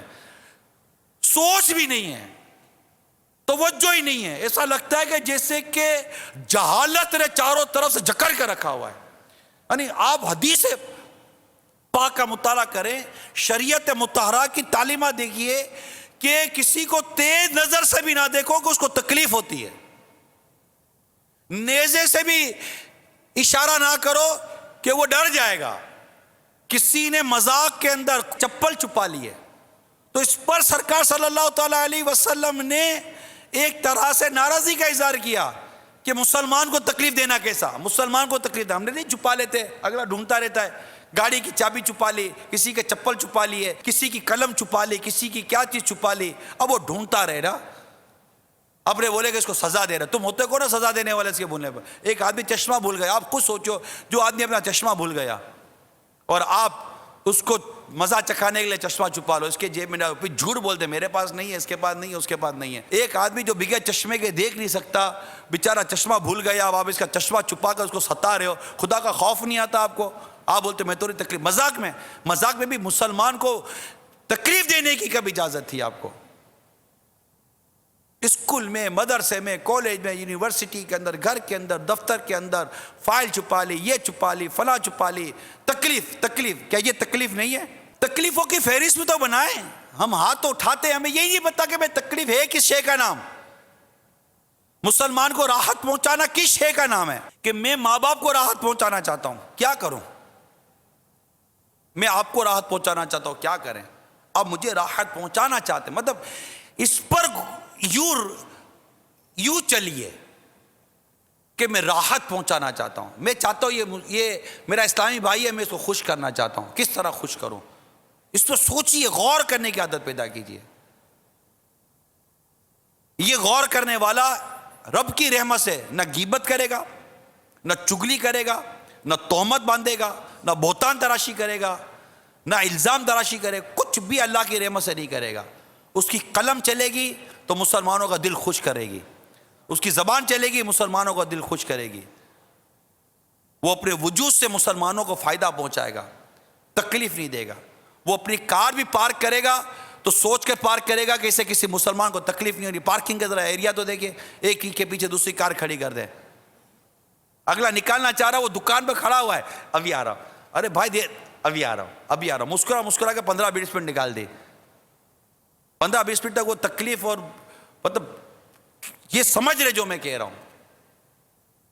ریڑیاں کھڑی کر دیتے ہیں، فلاں چیز کھڑی کر دیتے ہیں، یہ بچھا دیا، وہ بچھا دیا، بتے دے دیے، رشوتیں دے دی. کتنی تکلیف ہو رہی ہے مسلمانوں کو. اس طرح مطلب کہ بغیر اسٹاپ کے گاڑیاں کھڑی کر دیتے، بسیں کھڑی کر دیتے، ویگنیں کھڑی کر دیتے ہیں. کوئی نظام، کوئی ڈسپلن نام کی کوئی چیز ہے یا نہیں ہے یار ہمارے کردار میں؟ اوورٹیک کرتے، ایسا ون وے توڑتے. اتنی تکلیف، ہسپتال میں جاؤ تو تکلیف ہو رہی ہے، جہاں جاؤ یار مطلب لوگوں کو احساس ہی نہیں ہے. اور یہ لگتا ہے کہ یہ چیپٹر پتہ نہیں ہے، یہ مضمون پتہ نہیں ہے، یہ ٹاپک پتہ نہیں ہے. اگر میں ظالم بن کے قیامت کے دن حاضر ہوا تو میرا بنے گا کیا؟ تو عاشق اعلیٰ حضرت کو احترام مسلم کا جذبہ پیدا کرنے والا اور خود کو ایذائے مسلم سے بچانے والا ہونا چاہیے. اور انشاءاللہ ہم اس نیکی کی دعوت کو عام کریں گے انشاءاللہ عز و جل. اللہ تعالی ہم سب کو عمل کرنے کی توفیق عطا فرمائے اور ہمیں اعلیٰ حضرت امام اہل سنت مجدد دین و ملت پروان شمعی رسالت مولانا شاہ امام احمد رضا خان علیہ رحمت الرحمن کے مدنی پھولوں پر عمل کرنے کا جذبہ دے. آمین بجاہ نبی الامین صلی اللہ تعالی علیہ وآلہ وسلم. آئیے اعلیٰ حضرت امام علیہ سنت کی ایک اور منقبت سنتے ہیں. وہاں کیا بات اعلیٰ حضرت کی واہ کیا بات اعلی حضرت کی، سنیوں کے دلوں میں جس نے تھی شمع عشق رسول روشن کی، وہ حبیب خدا کا دیوانہ، وہ حبیب خدا کا دیوانہ، واہ کیا بات اعلی حضرت کی، واہ کیا بات اعلی حضرت علم و عرفان کا جو کہ ساگر تھا،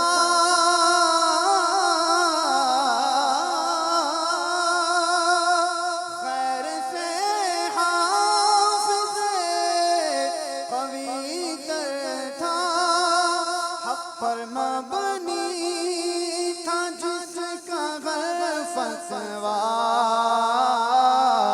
حق پہ مبنی تھا جس کا غر فتوا، واہ کیا بات اعلی حضرت کی، واہ کیا بات اعلی حضرت کی، جس نے دیکھا انہیں عقیدت سے،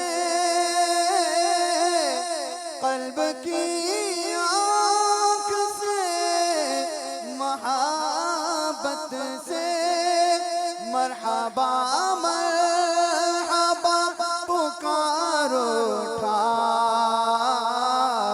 مرحبا مرحبا پکار اٹھا،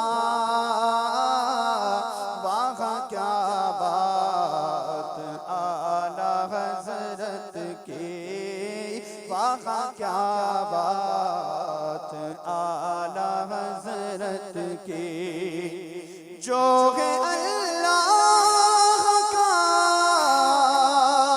ولی بے شک، عاشق صادق نبی بے شک، غوث اعظم کا جو ہے مت والا، غوث اعظم کا جو ہے مت والا،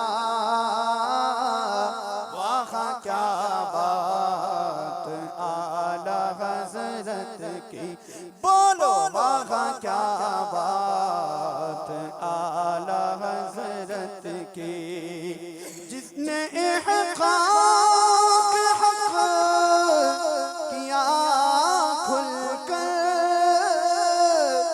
رد باطل کیا صدا کھل کر، جو کسی سے کبھی نہ گھبرایا، جو کسی سے کبھی نہ گھبرایا، واہ کیا بات اعلی حضرت کی، واہ کیا بات اعلی حضرت کی، یا رب بخر حدائق بخشش،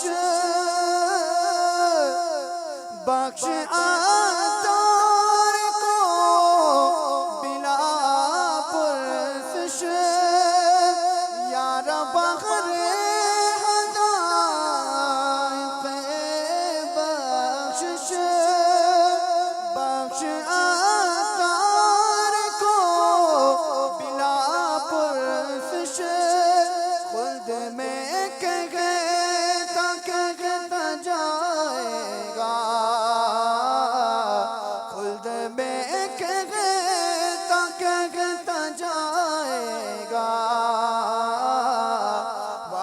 کیا بات اعلی حضرت کی، وہاں کیا بات اعلی حضرت کی، وہاں کیا رسول اللہ وعلی آلک و اصحابک یا حبیب اللہ سبحانک اللہم وبحمدک لا الہ الا انت استغفرک واتوب الیک سبحانک اللہم وبحمدک لا الہ الا انت استغفرک واتوب الیک سبحانک اللہم وبحمدک لا الہ الا انت استغفرک واتوب الیک صلو علی الحبیب۔